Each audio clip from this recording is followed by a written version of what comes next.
What is up, guys? Lord Nick here, bringing you another One Piece related video. In this video, guys, we are going to be going over Rebecca and OP07, because OP07 is just around the corner. So I've been testing this deck on the side. So a big part of the reason that I haven't had a whole lot of time to play has also just been because I've been testing this deck for the next upcoming set, so I could get ahead on it a little bit. I haven't really done this in previous sets as much, but knowing how much the meta gets shaken up by this set, and knowing that there is a couple of brand new decks that come into it being top decks, be it the resurgence of Enel, be it the introduction of Luchi, Gecko continuing his play, and then, Red Purple Law just getting better, I kind of wanted to do a breakdown video. So before we get fully engrossed in the video itself, let's take a look at my list. Sorry that it's a little pixelated. Oh, looks like my we didn't move my camera over real quick here. Whoop, there we go. So when we're looking at this list, guys, the biggest changes that I made going into this was that I wanted to maintain the Cavendish. I had previously added in a grand total of 4 copies of Gravity Blade, 2 of which have been dropped to add in the Sabos. I then dropped my 2 copies of Hajruden for the Sabos. And then on top of that, I was running 4 Gyats in my other list that I hadn't yet done a video for. And I dropped all 4 Gyats and I ran Tempest Kick instead. So Tempest Kick is really, really useful when we're adding in a boss monster that is a boss character that is not a Dressrosa type character, because we can't search for it as easy. If you also noticed, I also did drop 1 copy of Luffy. All in all, I wanted to maintain 2. We dropped a copy of Luffy. We dropped, I had 4 Gyats and 2 characters. What else did I add back up? I think I was only at 3 Rebeccas, and I went back up to 4, because I really liked having extra Rebeccas, especially for keeping 4 Orlumbuses. So when we're looking at this list, the strength of this list is that we have a lot of very strong removal combinations. We fill up our trash relatively fast, and in doing so, we enable Tempest Kick to having its upside of -3 cost reduction for one cost card pretty early on. Now, this is usually by turn 2, turn 3. We can guarantee our Tempest Kicks for the rest of the game through countering and through milling ourselves. So with that in mind, Tempest Kick is almost always online. So when we're looking at it, when we're playing it, the way this one plays is a little bit grindier, a little bit much more about spot removal, which is the way I really like playing Rebecca.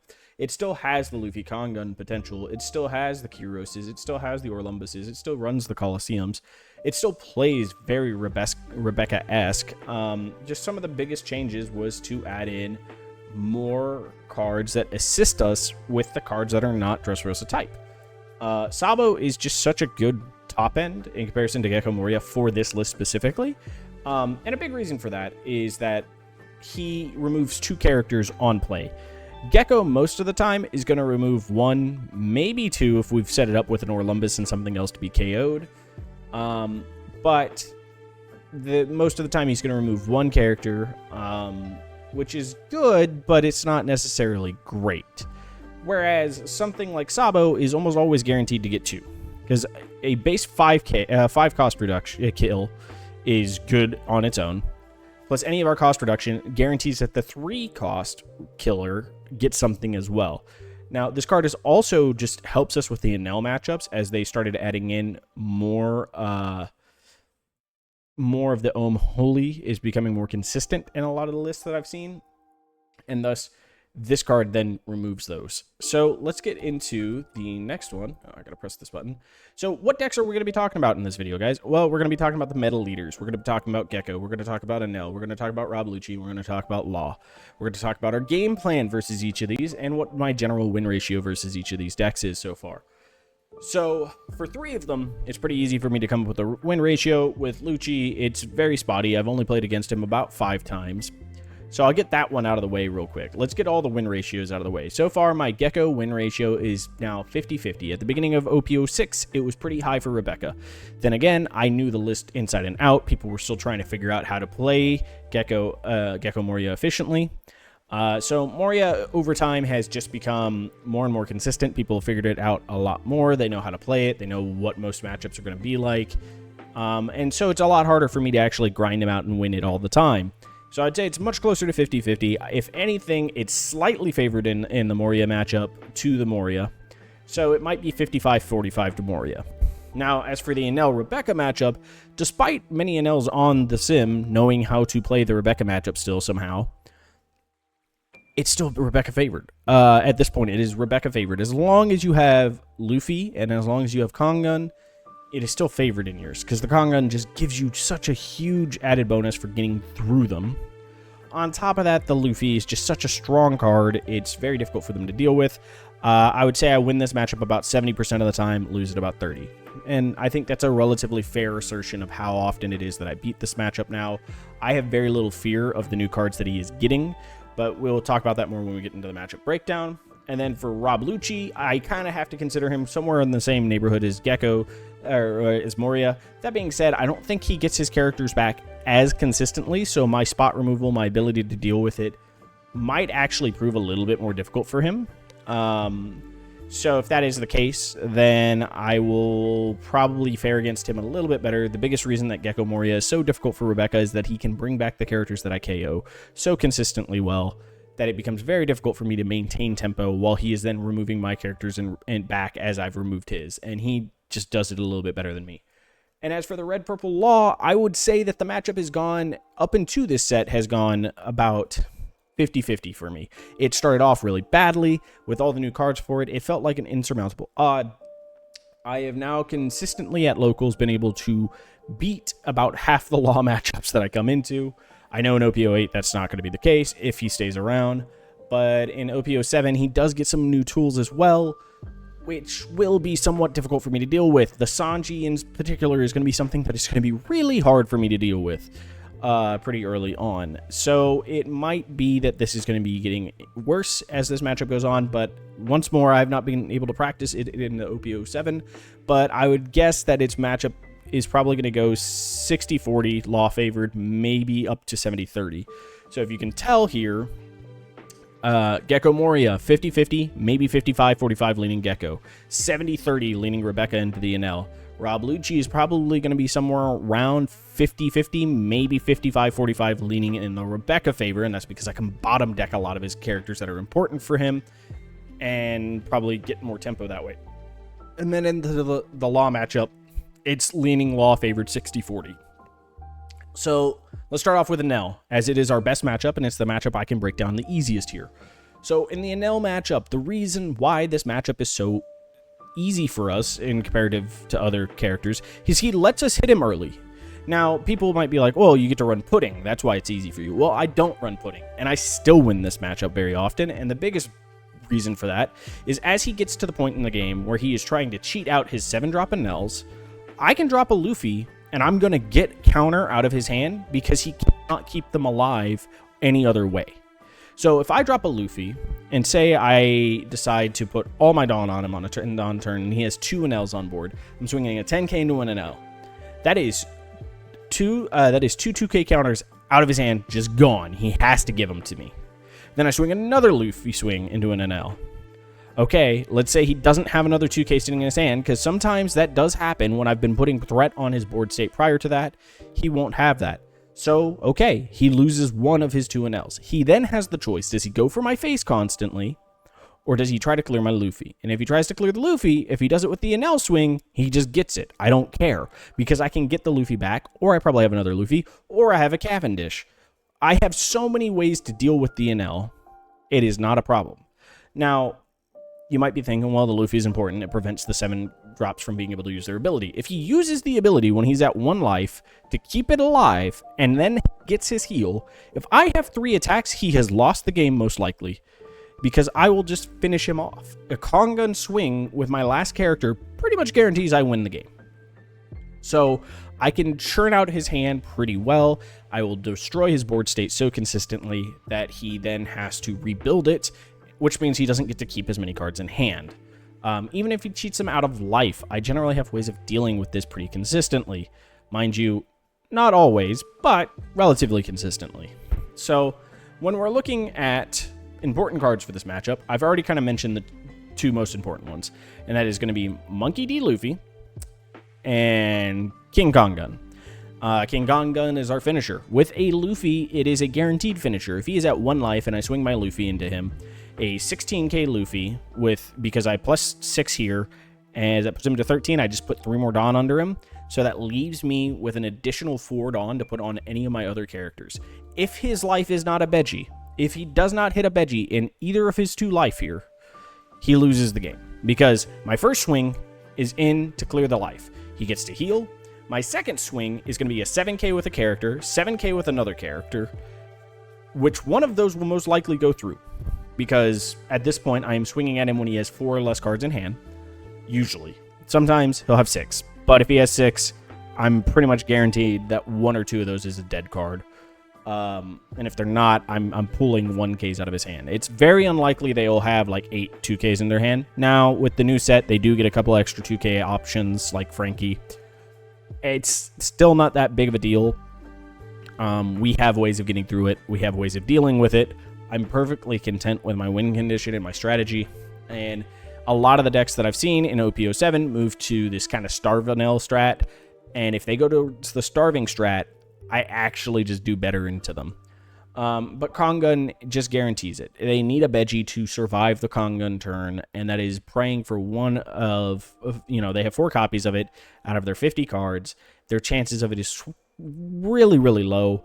2 in 25 is not a great chance. So, I'm pretty okay with that, knowing that.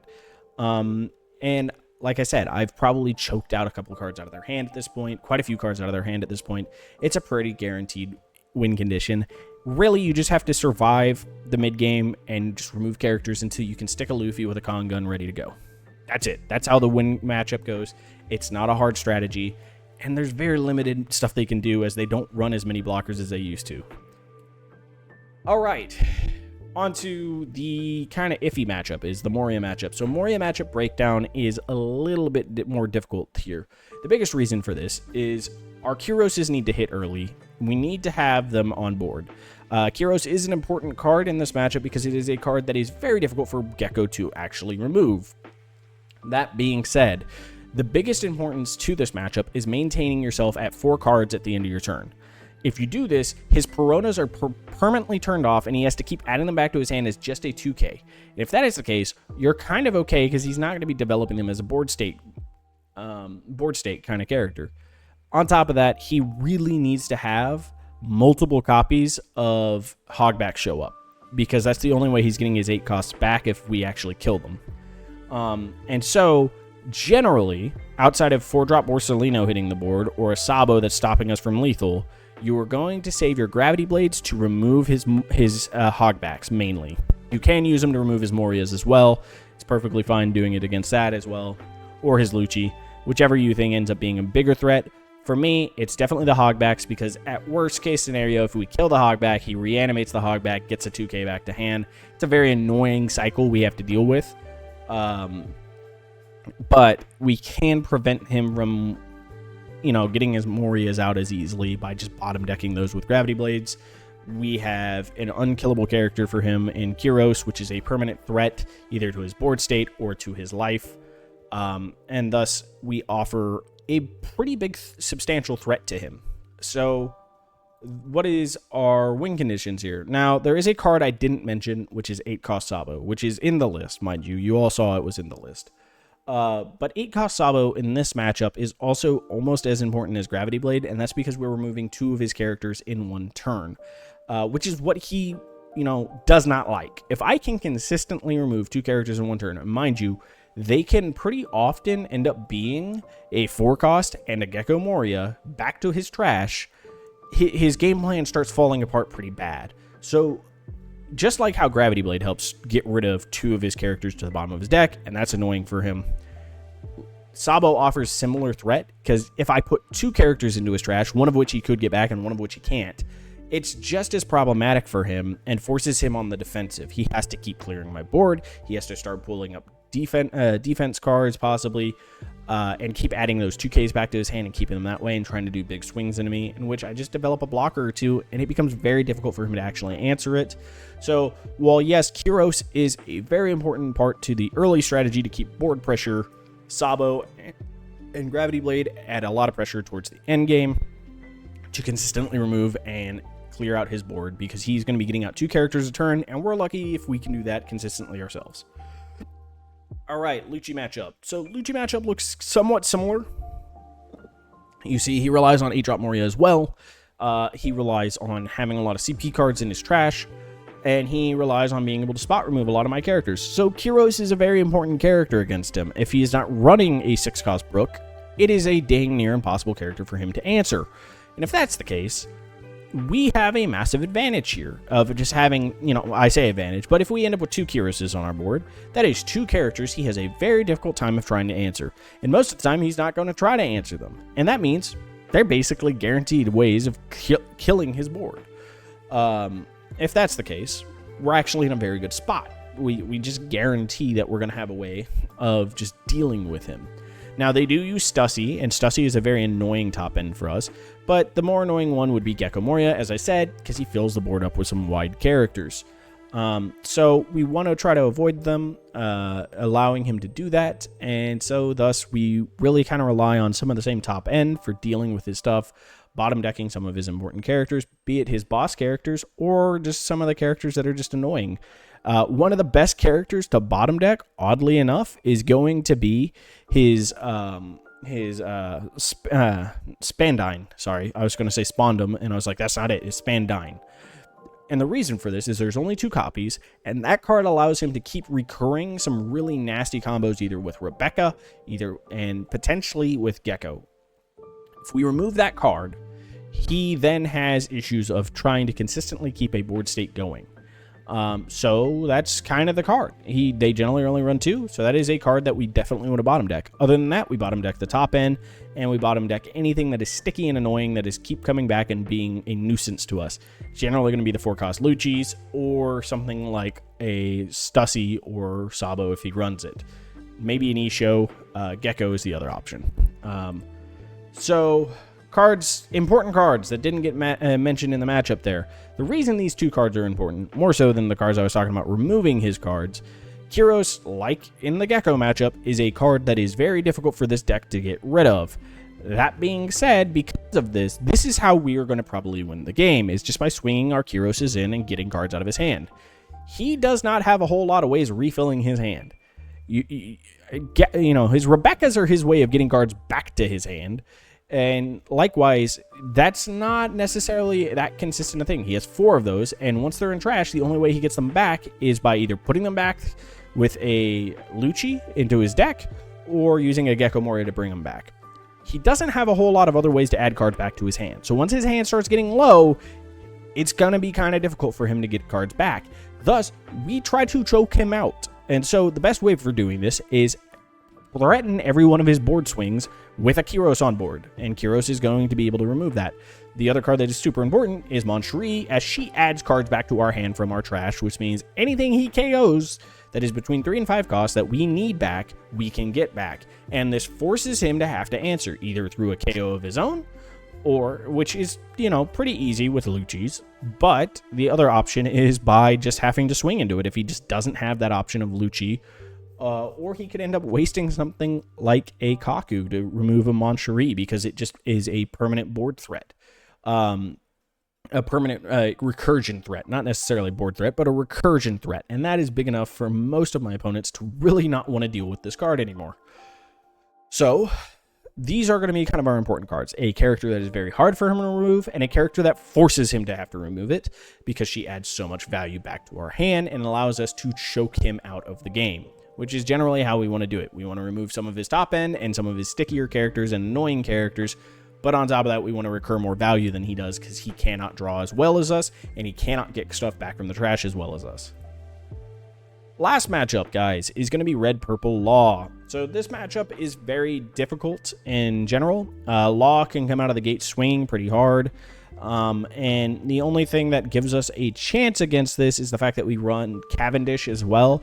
Now, in the previous set, I was running a list that was tailored to help beat Red-Purple Law and actually made the matchup very, very, very close. Much more of a 50-50 than a 60-40. That being said, with this new matchup, I haven't gotten to test this list as much into the Law. There is the possibility that we cut back some of our Sabos and we need to start adding back in the Hajrudins and maybe try to figure out a way to get the Gyats back in. But I like the Sabos so heavily that it's just kind of difficult for me to want to cut the Sabos out. So we are keeping them for now.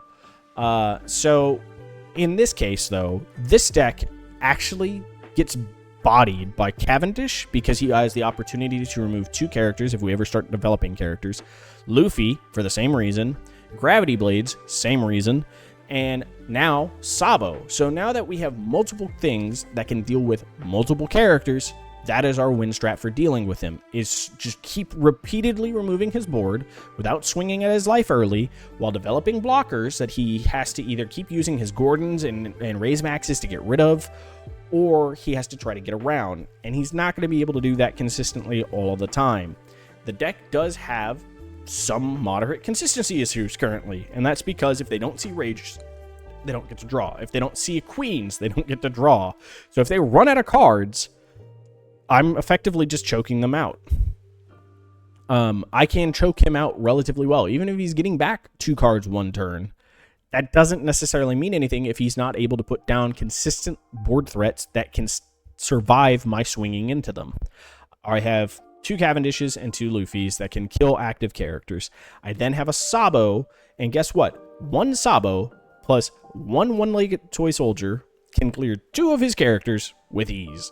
1 Sabo with 1 Orlumbus and a character on board can now kill 2 of his characters with ease. Sabo adds in so much value and builds a giant body that is a massive threat onto our board state versus him. So, honestly, we're just in a good spot with Sabo adding back in. I don't think this matchup gets worse for us, but it could with this current list. As I said, it is not as tested as my previous list that I am currently running. So I will be experimenting in the future with the ratios and what cards I might need to add back in. It also really depends on how much this meta becomes just people preparing as Red Purple Law. If the meta becomes, 60% Red Purple Law players, I'm going to retool this deck. But for now, I like it. And so the important cards, we've already hit on all of them. Cavendish, Sabo, and Luffy. And I've kind of explained why all of these ones are pretty strong. But, we'll go over it again real quick. Cavendish with Coliseum active on his turn can swing into him. If we have an Orlumbus and anything else on board that somehow hasn't been cleared, Orlumbus -4 something, and Cavendish clears 2 characters on swing. Clears an active and clears a rested. Possibly clears 2 actives, because we could also have the Orlumbus swing into the rested thing. Sabo clears 2 characters. Luffy clears 2 characters. That's what's the important part here, is all of these cards cleared characters. 2 of them. And that's the important aspect of it. So these are the cards we will be looking at as to winning this matchup in the future. Now, like I said, Gravity Blade also still helps with it, but we are, relying on our characters because these are all also difficult characters for him to have to deal with. 6K is the easiest one. Raise Max or Gordon reduces it just in range to get rid of it. 9K is really difficult for him to reduce and get into range, and the Luffy is still just an annoying card for him to reduce and get into range. And anytime he has to swing to clear a character is just so much more beneficial for us. It saves our life because he then can't kill us that turn, and he's taking time off to swing at our characters because he knows it's a bigger threat. And that about does it for all of our matchups, guys. I hope you found this guide a little helpful. We'll try to get some gameplay in with this list to showcase you guys, if I can, how it plays and what it actually kind of feels like. And until the next time, guys, make sure to hit the like button, leave some comments down below, subscribe if you're not already subscribed, and I hope you all have a wonderful, wonderful day. Bye, guys.